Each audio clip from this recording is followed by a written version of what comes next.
Good afternoon. Today we are starting with our regional economic integrations.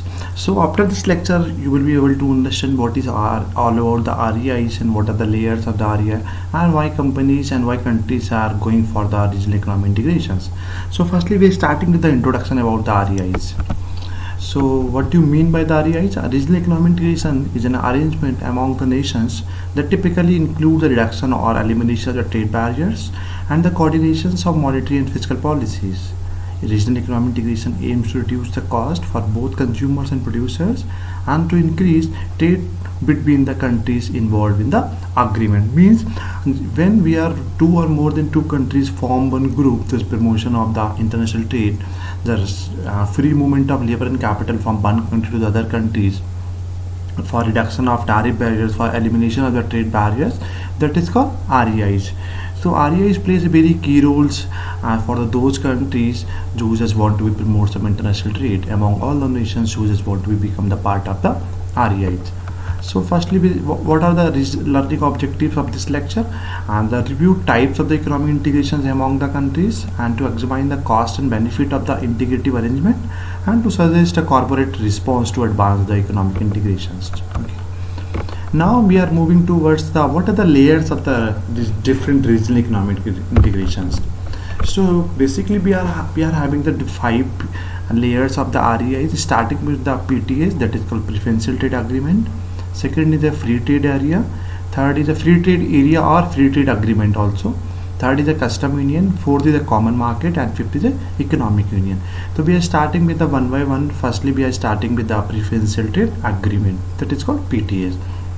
Now I just want to be explain what is all about the PTA. PTA is all about whenever the two countries are making one arrangement, when making one agreement just for certain commodities for certain period of time, is called PTAs. So PT is always for the, as we know, agreement is always for some certain period of time and always are having some certain limitations.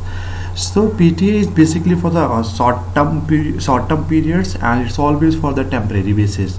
So we can take the examples of the US and China.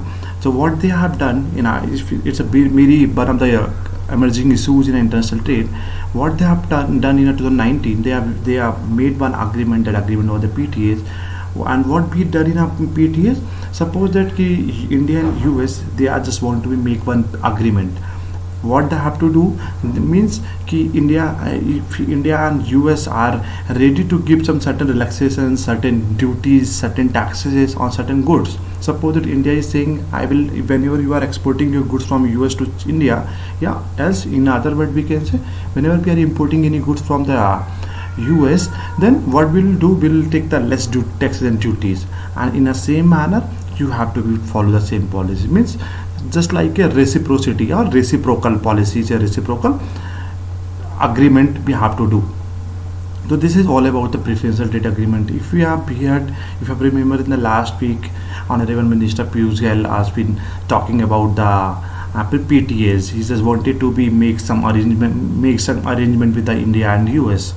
Okay, so whenever we just want to promote the international trade in a very short term, in a very short tenure, then we always go for the PTAs. Okay.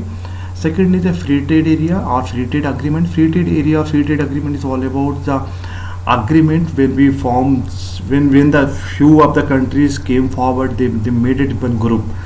So we have a live example of the free trade agreement that is called NAFTA, North American Free Trade Agreement.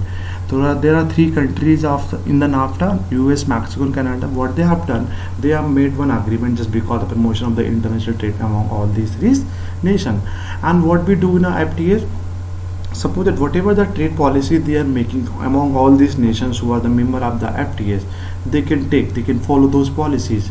But whenever they will do trade with across the globe, suppose that US is doing some trade with the India and China, and Mexico is doing some trade with the India, and the same in a manner while talking about the Canada.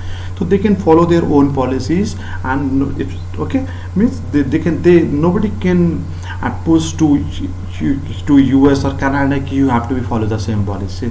This is a slightly difference between the custom union and the FTAs. I'm just explaining with the custom union. union, then you'll be able to understand what is all about the FTAs as well as. So custom union is all about all those countries who are just part of the custom union. Whenever they are doing the trade with across the custom union, they have their own policies. But whenever they are doing some trade with across the globe, they have to be follow the same, or they have to follow the same policies for the across the globe. I'm just taking the examples of the Gulf Council Corporation. They are formed as a custom union. If suppose that Saudi Arabia is charging the 10% duties from India, then Dubai, then Oman and Bahrain and Jordan, again they have to be follow the same policies. But in a FTA, I have already told you, in a FTA, all those countries who have formed some FTAs, they can follow their own policies. Okay, means if suppose that US, Mexico and Canada, these three countries are the part of the NAFTA, so whatever the policies has been issued by the US, so Mexico will not intervene in those policies. They can follow their own policies. Now why custom unions countries are doing like this? Because why we always form the custom union, just because of to create the monopoly in the market. Until unless you don't have the unique product in the market, you will not be able to form the custom union. Means custom union is all about whatever the policy you just want to be make across the custom union is totally depend on you. But whenever any countries from the custom union, they are doing the trade with across the globe, every country has to follow the same policy. That is called custom union. Next, that is called fourth layer of the REI, that is called common market. Common market is the market where the one country just form one market, and they propose to some different countries, you can come forward on the particular place and you can start your businesses. The perfect example of the common market, that is called CARICOM, CARICOM. CARICOM stands for the Caribbean Communities for the Common Market. Means one country has developed one market, then they are calling to the different country, you can come forward on the particular place and you can start your businesses. Why we form the common market? We always create the common market just because of to develop the underdeveloped areas. Means in every country they are having some certain underdeveloped areas, and whenever we just want to develop these areas, we form the one market, that is called common market. And what we propose to the different countries, why countries will we come to your underdeveloped area, then that particular countries who form the common market, they propose the cheap labor and cheap land and the tax relaxation for the 5 years, just like a special economic zones policies. Whatever the policies, whatever the relaxations we are giving in a special economic zones, in the same manner we promote our common market. Got it? And economic union is all about the promotion of the international trade among all the nations who are just want to be part of the economic union. The European Union EU is the perfect example of the economic union. We form the economic union just because of parallel growth among all the nations. Okay, so that is the only reason. So whenever we are forming the economic union, we always try to fix it the uniform currency for the across the globe. That is the only reason we are having only the euro in the across the globe. Whenever we are any country, they just want to do trade with the European Union countries, they have to do trade in a euro. So the main reason behind the economic union, and we always just looking for the parallel growth among all the nations who are the part of the economic union. There should be some equities, there should be, and there should be some free movement of labor and capital from one country to the other countries, whomsoever is want to be becoming the part of the economic union. Now next, this is the FTAs and custom union. I have already told you all the things. This is all about the common market. Common market has no barriers to trade among members and has common external trade policies. Factor production available among the members. This is all about the economic unions. Now what are the arguments surrounding the economic integration? There are two basic arguments, that is the trade creation and the trade diversion. So trade creation is the advantages of the regional economic integration, and the trade diversion is the disadvantages of REIs.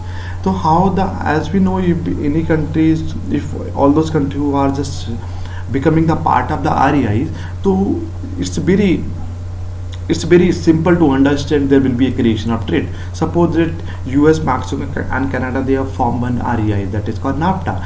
So if there is a free movement of labor and capital from one country to the other country, there is a liberal taxation policy, there is a liberal trade policy, there is elimination of the barriers, so automatically your trade will be created. Means all those country who belongs to the, all those company who belongs to Mexico, and all those person who belongs to Mexico, so easily they can go to the Canada and they can start their own businesses.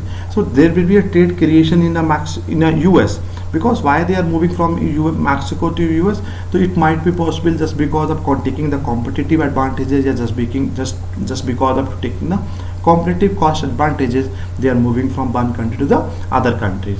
So it will be the trade creation, but in the same manner there will be a trade diversion also, because trade is diverting from Mexico to US.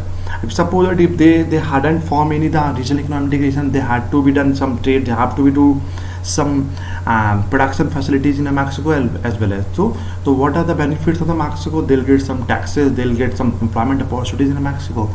So this is the basic argument about the trade creation and the trade diversion. Okay. Where is the trade creation? The positive in a moving towards freer trade, therefore lower prices for the consumer within the EU. The impact of the trade diversion is a negative. I already told you. Okay, so this is all about the basics of the trade regional economic integration. I hope you have understood what I have told. Thank you so much.